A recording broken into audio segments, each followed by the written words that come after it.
저는 작은 상가 건물 2층에 있던 교회를 27살에 처음 나갔습니다. 지인의 소개로 따라갔던 그 첫날 예배당 문을 열었을 때 풍기던 오래된 나무 냄새가 아직도 기억납니다. 그 교회는 성도가 많지 않았습니다. 주일 예배에 오는 분들이 많아야 60명 정도였고 목사님은 차분하고 따뜻한 분이었습니다. 저는 그 분위기가 좋았습니다. 부담이 없었고 조용했으며 적당히 따뜻했습니다. 그때까지만 해도 저는 헌금이 무엇인지 잘 몰랐습니다. 예배 시간에 헌금 바구니가 돌아오면 지갑에서 10,000원짜리 한 장을 꺼내 넣는 것이 전부였습니다.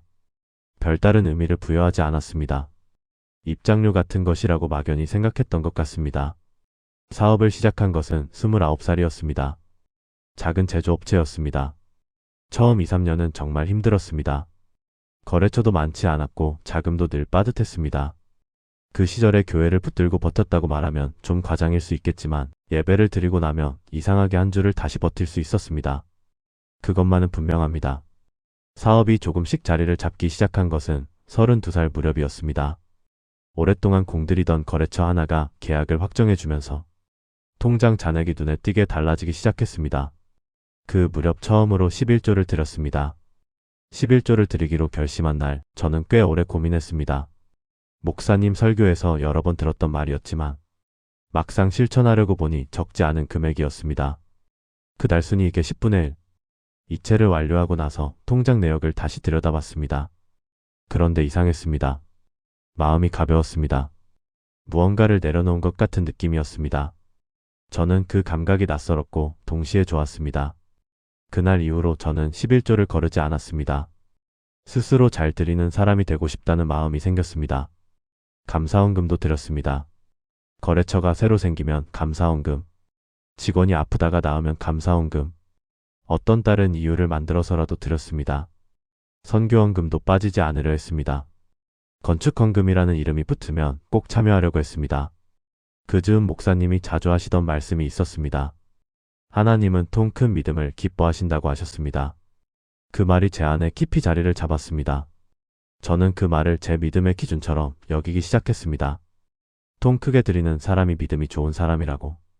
어느 순간부터 자연스럽게 받아들이고 있었습니다. 지금 돌아보면 그 생각이 잘못된 방향으로 저를 이끌기 시작한 출발점이었습니다. 하지만 그때는 몰랐습니다.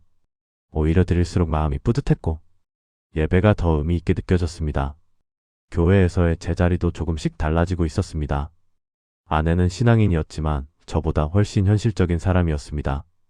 저와 결혼할 당시 아내는 이미 오랫동안 교회를 다닌 분이었는데 헌금에 대해서는 생각이 저와 조금 달랐습니다. 가능한 범위 안에서 드리는 것이 맞다고 여겼습니다. 억지로 드리거나 무리해서 드리는 것은 오히려 하나님이 기뻐하지 않으신다고 했습니다. 저는 그 말을 들을 때마다 속으로 생각했습니다. 믿음이 좀 약한 거 아닌가 하고. 지금 생각하면 아내가 훨씬 지혜로운 사람이었는데 그때 저는 그걸 알아보지 못했습니다. 교회가 이전을 준비한다는 이야기가 나온 것은 제가 그 교회를 다닌 지 6년쯤 됐을 때였습니다. 예배당이 비좁아졌다는 이야기는 꽤 오래전부터 있었습니다. 성도 수가 늘면서 주일 2부 예배를 드리고 있었고 교육관이 없어서 아이들 교육도 어렵다는 말이 많았습니다. 그해 초 목사님이 건축을 위해 기도를 시작하자고 하셨습니다. 저는 기꺼이 동참했습니다. 건축헌금 약정서를 받아들었을 때 저는 크게 쓰고 싶었습니다. 1,000만 원을 적었습니다. 그 시점에 우리 가정의 경제 상황에서 1,000만 원은 무리가 아니었습니다. 불가능한 금액도 아니었습니다. 저는 약정서를 제출하면서 기쁜 마음이 들었습니다. 문제는 그 다음부터였습니다. 건축 프로젝트가 구체화되면서 예산 규모가 점점 커졌습니다. 처음 계획보다 훨씬 많은 비용이 필요하다는 이야기가 나왔습니다. 그 과정에서 몇몇 집사님들이 추가 약정을 하셨고 자연스럽게 금액의 기준선이 올라가기 시작했습니다. 어느 날 주일 예배 후 목사님이 저를 잠깐 보자고 하셨습니다. 따로 자리를 마련하시더니 이렇게 말씀하셨습니다. 집사님 같은 분이 앞장서 주셔야 한다고.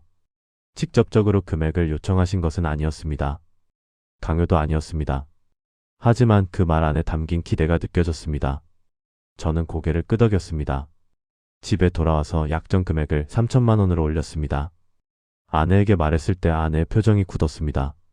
우리 너무 무리하는 거 아니냐고 했습니다. 저는 대답했습니다. 하나님 일인데 무슨 무리냐고. 하나님이 채워주실 거라고. 아내는 더 말을 이어가지 않았습니다. 그날 저녁 밥상 앞에서 아내가 뭔가를 말하려다 멈추는 것을 봤습니다. 저는 모른 척했습니다. 아내가 틀렸다고 생각했기 때문이 아니라 제가 멈추고 싶지 않았기 때문이었습니다. 그 즈음부터 생활비가 조금씩 빠듯해지기 시작했습니다. 카드 결제 날짜가 다가오면 이전보다 더 신경이 쓰였습니다. 하지만 저는 계속 드렸습니다. 그 이유를 솔직하게 말씀드리겠습니다. 믿음이 좋아서만은 아니었습니다. 멈추면 안 될 것 같았습니다. 이만큼 들여온 사람이 갑자기 줄이거나 멈추면 믿음이 식은 사람처럼 보일까 봐 두려웠습니다. 목사님 눈에, 다른 집사님들 눈에 예전만 못한 사람으로 보이는 것이 싫었습니다. 그 두려움이 믿음처럼 작동하고 있었습니다. 하지만 그때는 그 둘을 구분하지 못했습니다. 어느 수요 예배가 끝난 날이었습니다. 예배가 끝나고 몇 분과 함께 교회 앞 식당에서 저녁을 먹었습니다. 건축 이야기가 자연스럽게 나왔고 누군가가 이번 건축 약정 총액이 얼마나 모였는지 이야기했습니다. 그때 한 집사님이 웃으며 말씀하셨습니다. 아무개 집사가 제일 많이 쓴 거 아니에요 하고. 그게 저를 가리키는 말이었습니다. 그 자리에서 저는 웃었습니다. 뿌듯했습니다. 그날 밤 집에 돌아오는 길에 그 장면을 다시 떠올렸습니다. 그리고 처음으로 불편한 감정이 올라왔습니다. 내가 지금 무엇 때문에 드리고 있는 걸까 하는 질문이었습니다. 하나님 때문인지 아니면 저 자리에서 그 웃음을 받고 싶어서인지 저는 그 질문을 오래 붙들지 않았습니다. 너무 불편했기 때문입니다. 그냥 자려고 누웠습니다. 아들이 다니던 학원 하나를 그만둔 것은 그 즈음이었습니다. 처음에는 아이가 싫다고 해서 그만둔 줄 알았습니다. 나중에 아내에게 물으니 학원비가 부담이 됐다고 했습니다. 저는 그 말을 듣고 잠시 멈췄습니다. 아이 학원비를 줄여야 할 상황이 된 거냐고 되물었더니 아내는 조용히 고개를 끄덕였습니다. 그날 이후로 모든 것이 다르게 느껴지기 시작했습니다. 이 말을 드리는데 시간이 꽤 걸렸습니다. 균열이 처음 드러난 것은 그날 아들의 학원 이야기를 들었을 때가 맞습니다만 진짜 무너지기 시작한 것은 그로부터 며칠 뒤 딸아이가 한 말 때문이었습니다. 딸아이는 그때 초등학교 4학년이었습니다. 저녁을 먹고 텔레비전을 보다가 아이가 갑자기 저에게 물었습니다. 아빠, 우리 집 돈 없어요 하고. 저는 왜 그런 말을 하냐고 물었습니다. 아이가 말했습니다. 엄마가 요즘 마트에서 자꾸 뭔가를 다시 내려놓는다고. 평소엔 그냥 담았던 것들을 들었다가 내려놓는다고. 그게 이상했다고. 저는 아무 말도 하지 못했습니다. 아이는 표정을 읽었는지 더 묻지 않고 텔레비전으로 눈을 돌렸습니다. 저는 그 자리에 한참 앉아 있었습니다. 마트에서 물건을 들었다가 내려놓는 아내의 모습이 머릿속에 그려졌습니다. 아내는 저에게 한 번도 그런 이야기를 하지 않았습니다. 혼자 감당하고 있었던 겁니다. 그날 밤 아내와 오랫동안 이야기를 나눴습니다. 아내는 처음에 별거 아니라고 했습니다. 그래도 저는 계속 물었습니다. 아내가 천천히 말을 꺼냈습니다. 카드값이 한 달에 한 번 이상 부족한 적이 있었다고. 생활비에서 조금씩 아껴서 메우고 있었다고. 아이들한테 불편함을 느끼게 하지 않으려고 했는데 딸이 눈치를 챈 것 같다고 했습니다. 저는 그때 어떤 말을 했을까요? 솔직히 부끄럽습니다. 저는 그때도 하나님이 채워주실 거라고 말했습니다. 지금까지 채워주셨으니까 앞으로도 그러실 거라고. 아내는 더 이상 말을 잇지 않았습니다. 그냥 고개를 끄덕였습니다. 하지만 그 눈빛이 달랐습니다. 동의의 눈빛이 아니었습니다. 포기에 가까운 눈빛이었습니다. 저는 그것을 알면서도 모른 척했습니다.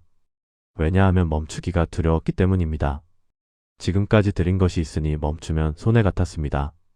하나님이 이만큼 드린 것을 아실 텐데 이제 와서 멈추면 안 된다는 생각이 있었습니다. 그것이 믿음처럼 보였지만 실제로는 투자를 회수하고 싶은 마음과 닮아 있었습니다. 그 즈음부터 아내는 점점 말이 없어졌습니다. 예배를 같이 드리러 가면서도 차 안에서 말을 잘하지 않았습니다. 예전에는 설교 내용에 대해 집에 오는 길에 이야기를 나눴는데 어느 순간부터 그런 대화가 없어졌습니다. 아내가 혼자 무언가를 감당하고 있다는 것은 느꼈습니다. 하지만 저는 먼저 말을 꺼내지 않았습니다. 꺼냈다가 또 그 이야기가 나올 것이 싫었기 때문입니다. 돌이켜보면 그 시절 아내가 어떤 마음이었을지 제가 충분히 헤아리지 못했습니다. 아내는 신앙인이었지만 저보다 훨씬 현실적이었습니다. 가정이 흔들리는 것을 느끼면서도 남편의 믿음을 무시하는 사람으로 보이기 싫어서 말을 아껴 쓸 겁니다. 그 무게를 혼자 지고 있었던 겁니다. 저는 그것을 알면서도 외면했습니다. 아들은 그 무렵부터 저를 피하기 시작했습니다. 평소에도 말이 많은 편이 아니었지만 확실히 달라진 것은 느꼈습니다. 저녁을 같이 먹어도 눈을 잘 마주치지 않았습니다. 학교 이야기도 잘하지 않았습니다. 한 번은 제가 먼저 오늘 학교 어땠냐고 물었더니 아이가 짧게 괜찮았다고만 하고 방으로 들어갔습니다. 그 뒷모습이 기억에 남아 있습니다. 저는 그때 아이가 사춘기가 온 거라고 생각했습니다. 지금 생각해보면 사춘기가 아니라 아이 나름의 방식으로 상황을 감당하고 있었던 것 같습니다. 분위기를 읽는 아이였는데 집안의 분위기가 달라진 것을 아이도 느끼고 있었겠죠. 말하지 않았을 뿐이지. 건축헌금 약정 마감이 다가왔습니다. 교회에서는 마지막 약정을 확인하는 시간을 갖겠다고 했습니다. 저는 집에서 혼자 통장을 들여다봤습니다. 약정한 금액 전체를 채우려면 지금 있는 돈으로는 부족했습니다. 사업 자금을 일부 빼야 했습니다. 아니면 다른 방법을 찾아야 했습니다. 그때부터 며칠 동안 이런저런 계산을 했습니다. 집을 담보로 대출을 받으면 어떨까 하는 생각이 처음 머릿속을 지나간 것도 그 무렵이었습니다. 처음에는 그냥 스쳐가는 생각이었습니다. 설마 실제로 그렇게까지 하겠나 싶었습니다. 하지만 그 생각이 며칠 동안 계속 돌아왔습니다. 집을 담보로 대출을 받으면 약정을 채울 수 있었습니다. 사업도 당분간 안정적으로 돌아가고 있었으니 2년 정도 안에 갚으면 된다는 계산도 됐습니다. 저는 혼자 결정을 내렸습니다.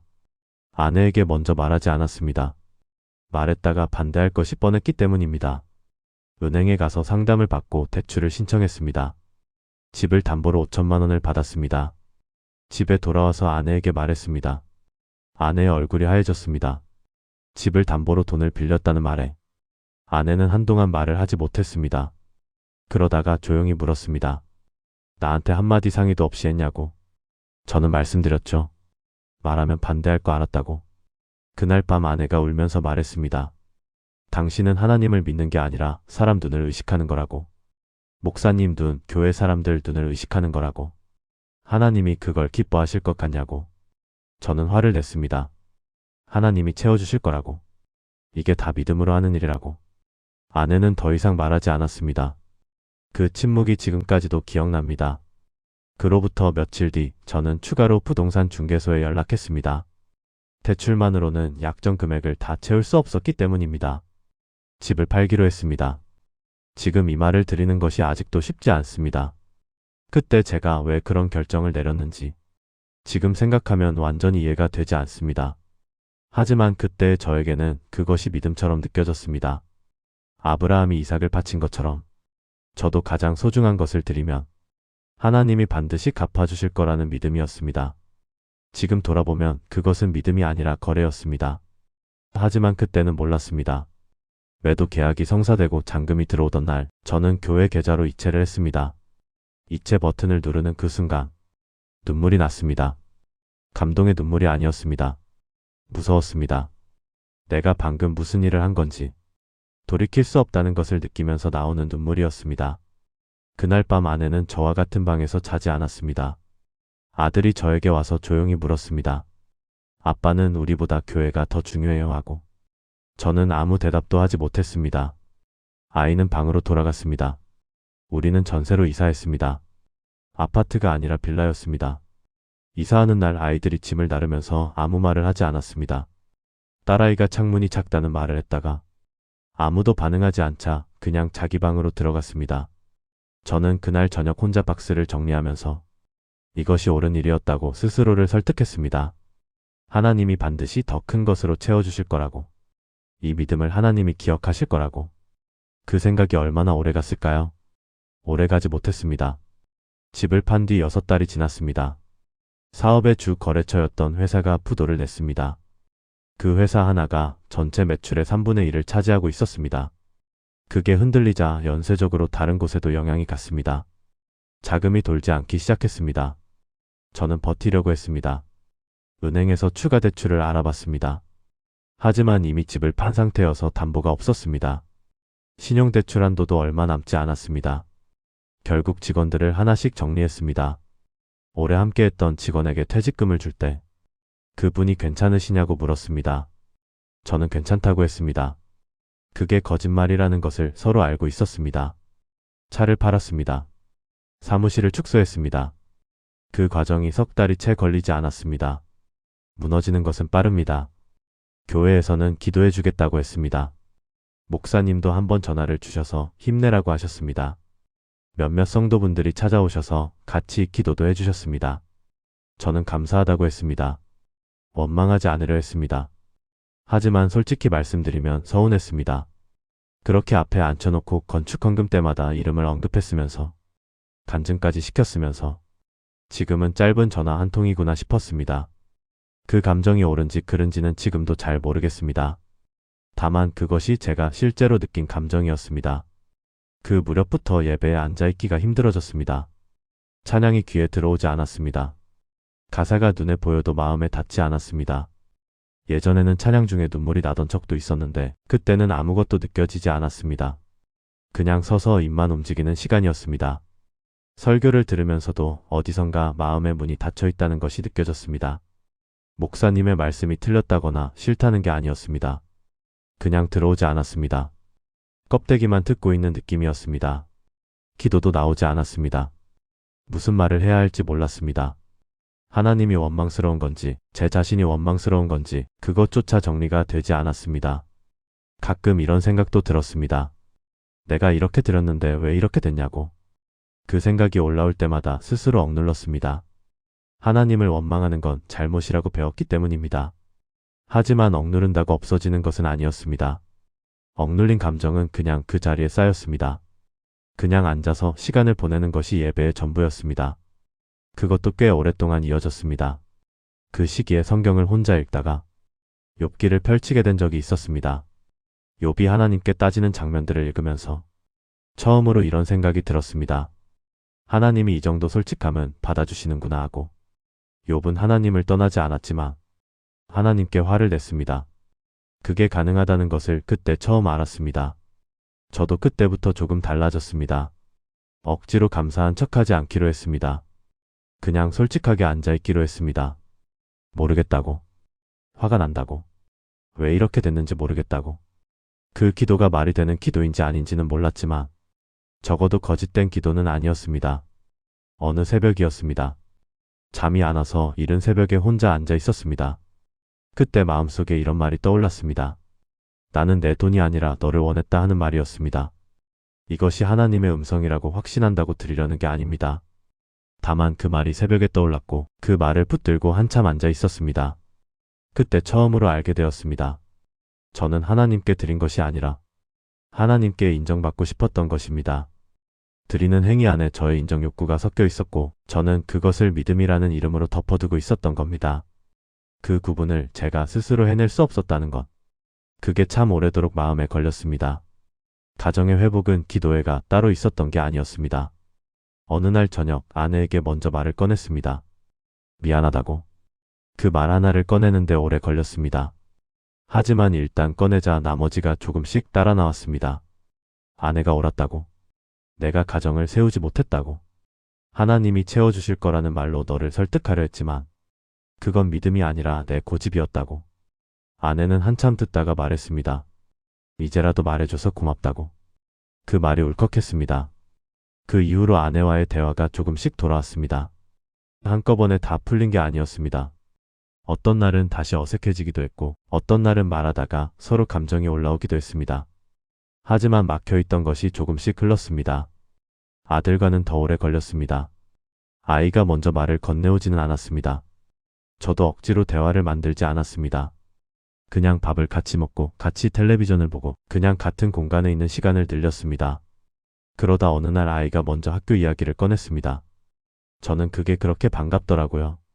아무것도 아닌 이야기였는데 딸아이는 의외로 빨리 원래 자리로 돌아왔습니다. 아이들은 부모보다 회복이 빠른 것 같습니다. 물론 그 시절의 기억이 아이 마음 어딘가에 남아있겠죠. 하지만 겉으로는 웃고 밥 먹을 때 떠들고 금방 예전처럼 돌아왔습니다.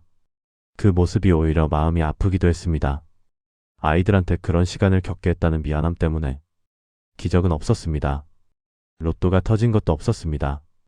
갑자기 큰 후원이 들어온 것도 없었습니다. 대신 작은 공장 하나에서 계약 문의가 들어왔습니다.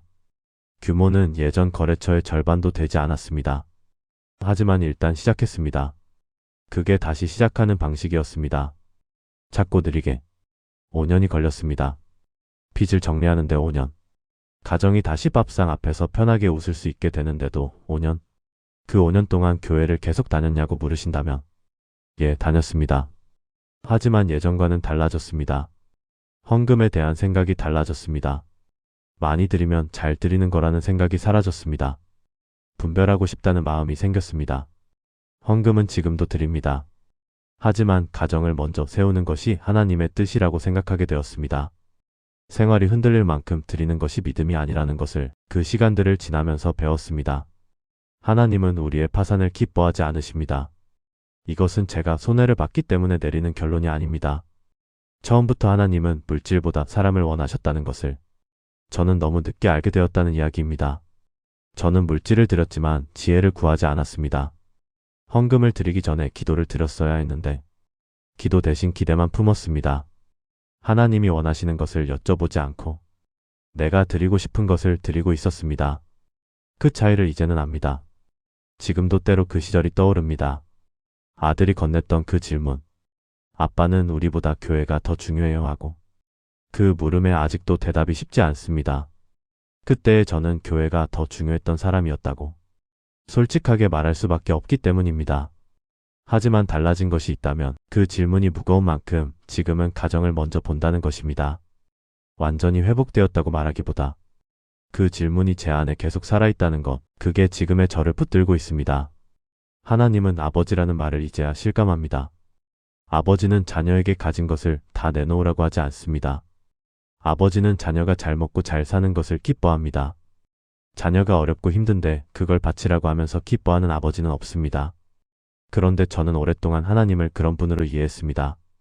그건 하나님에 대한 오해였습니다. 그 오해가 저와 제 가족을 힘들게 했습니다. 이 이야기를 여기까지 꺼내는 것이 쉽지 않았습니다. 여전히 부끄러운 부분이 있습니다. 잘못된 결정을 내린 저 자신에 대한 부끄러움도 있고 가족에게 상처를 준 것에 대한 미안함도 있습니다. 그럼에도 이야기를 남기는 이유는 분명합니다. 저와 비슷한 상황에 있는 분이 분명히 계실 것이라고 생각하기 때문입니다. 헌금에 대해 죄책감을 느끼면서도 멈추지 못하고 있는 분, 믿음과 두려움을 구분하지 못해서 흔들리고 계신 분, 가정이 흔들리는데도 하나님 일이니까 라는 말로 버티고 계신 분, 그분들께 이야기가 작은 용기가 되었으면 합니다. 이 영상을 보고 계신 분들 중에 헌금에 대해 혼란스러우신 분이 계신가요? 아니면 신앙과 현실 사이에서 어떤 결정을 내려야 할지 오래 고민하고 계신 분이 계신가요? 댓글에 여러분의 이야기를 나눠주셔도 좋겠습니다. 가볍게라도 괜찮습니다. 누군가의 솔직한 한마디가 다른 누군가에게 위로가 될 수 있다고 저는 믿습니다. 긴 이야기를 끝까지 들어주셔서 감사합니다.